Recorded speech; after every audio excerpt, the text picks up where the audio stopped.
What's up, guys? This is GC Off-Road, back for part 2 of the onboard air conversion. So most of the parts have come in the mail. I've got my check valve, pressure relief valve, oil air separator, and my pressure switch, and various plumbing fittings that I've used to put the system together. What I'll be starting on today is getting the lines ran from this T-fitting that go out to the front bumper and to the back side of the Jeep. I'm gonna go gather everything up, come back, and we'll start putting this thing in. Alright guys, so I got a little bit of thread tape on this barb fitting that'll lead to the line that goes to the back of the Jeep. I'm just gonna go ahead and tighten it down. It'll be a whole lot easier to do this before I put the line on it.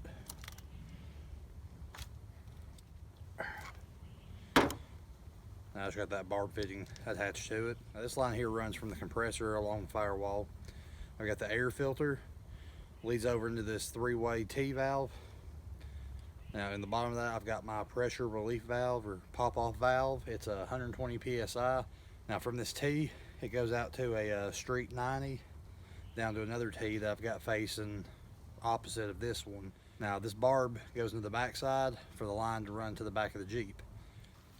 Now for the front air line, I've got one of these quick connect air chucks on it, and I'm gonna run this short piece of line. It's like a 3-foot air line from the quick connect up through the fender area, and I'll probably bring it out down around the unibody area to the bumper. I'm thinking of mounting it like to the side of the bumper. Like I'll just have to drill a hole and, you know, route everything through it. I'll figure that out later. But for now, I'm gonna go ahead and get this taped up and put together.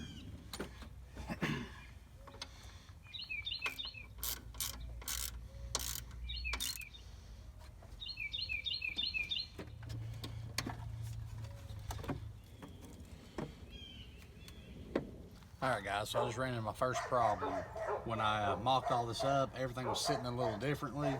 And now you can see with the fittings on it, I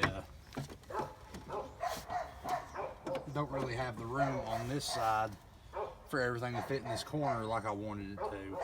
So I'm either gonna have to shorten this line and push everything over here in this area, which I'd really rather not do. I'd like to keep this as far away from the heat as I can. So I think what I'm gonna try to do is try to rotate this T-fitting. That way it sits down here, and instead of going front to back, it goes off at an angle. I'm gonna go ahead and try to adjust this and see if we can make it fit a little better. All right, so it's still a tight fit, but I think it'll work. Let me pull y'all in closer and show y'all how much clearance I actually have here. So if I leave it like I've got it right now, it will fit. You can see this back corner of the barb fitting doesn't have a whole lot of room, but I think there's enough that I can fold the airline down under that wire loom and then route it up through the fender panel. So on the inside of the fender here, there's a hole in the metal that goes down and on the inside of the fender liner. So what I've done is I just fed my airline down through it and pulled it out the back.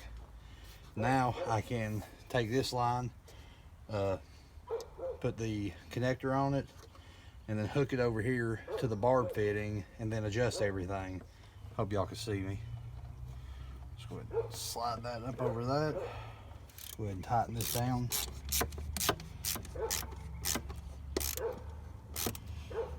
It feels secure. We'll leak test everything once it's all hooked up and ready to test run. So for now, I'm gonna go ahead and put this back over here against the firewall. Let's take up the rest of the slack. I'm gonna go down under the Jeep and pull the airline back. That's just about got it where it needs to be. That right there is how that fits. You can see that line bends, it doesn't kink. It runs right up through there and it comes out up under there in that plastic. Now I'm going to hook up the short line that runs up to the grill area. I got that hooked up. See if I can do like that. All right.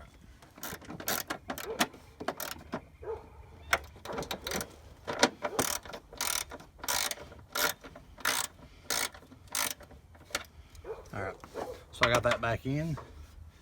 My line runs down right here in front of the brake booster and then up under this reservoir. All right guys, so I just got some of these lines clamped down. I'm gonna go through and zip tie everything up out of the way.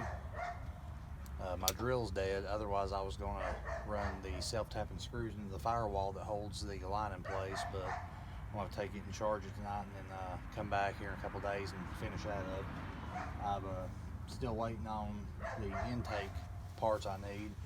I've got an inline oiler and an air filter that I need for this before I can actually run it.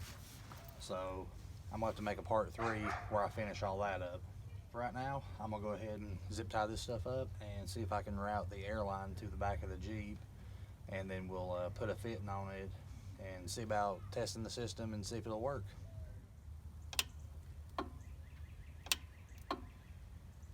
All right, y'all can hear the compressor clutch engaging, so that's working. Go ahead and pull this back. All right, it's engaged. I'm gonna break contact at the pressure switch. All right, so that's working. Now I've just got to run everything where it's supposed to be at. All right guys, so I just got the air line for the backside ran through the fender and out through the unibody up under the Jeep. That way it's protected from rocks or stumps or anything that could damage it. I'm gonna switch around and show y'all how I got it routed. Okay, you guys see it runs out through that hole right there, runs down behind the tire and into the unibody through that hole. I'm gonna have to get some metal straps and use self-tapping screws and anchor it into the sheet metal there. That way it's out of the way of the tire and I don't end up rubbing against it. And I ran it all the way up through to where it come out right there. Now I gotta figure out where I want to put it at up here. All right guys, I just got that line buttoned up. I put the bumper back on. All I've got left to do is get another pack of screw clamps for the line. That side needs one still. But what I'm going to end up doing here, I left about 2 or 3 feet of line inside the bumper, and when I get a tank for it, I will route the line into the tank. Aside from using clamps on a couple of the hose connections, I think I've got just about everything plumbed how it's going to go. So I'm gonna clean everything up real quick and we'll give it a quick test run and see if it's gonna work. I ain't gonna run it too long because I don't have an air filter on it and you don't want to be sucking dirty air into the compressor because it'll tear it up. All right, so I've got everything hooked up, got the Jeep running. I've got this line right here running off my front line. It don't have an end on it, so it'll just push air through it. I don't want to put any pressure on the system until I get the rest of it buttoned up.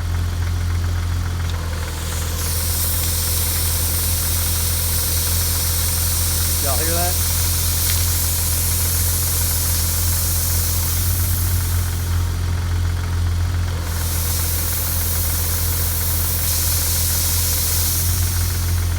Awesome.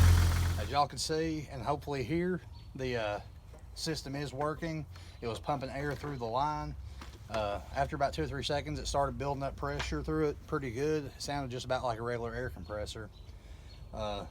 I have to go through and still make the intake line and put the inline oiler and some other parts together for it. But all in all, the system is working right now. I wouldn't really want to air anything up with it just yet until I get everything buttoned up, obviously. But I'm pretty happy. The compressor's working like it should. It's putting out, it seems like a good bit of air.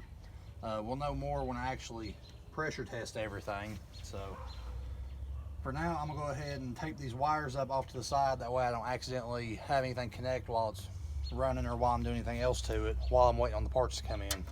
But I'm gonna go ahead and wrap this video up here. This will be part 2 for the onboard air build.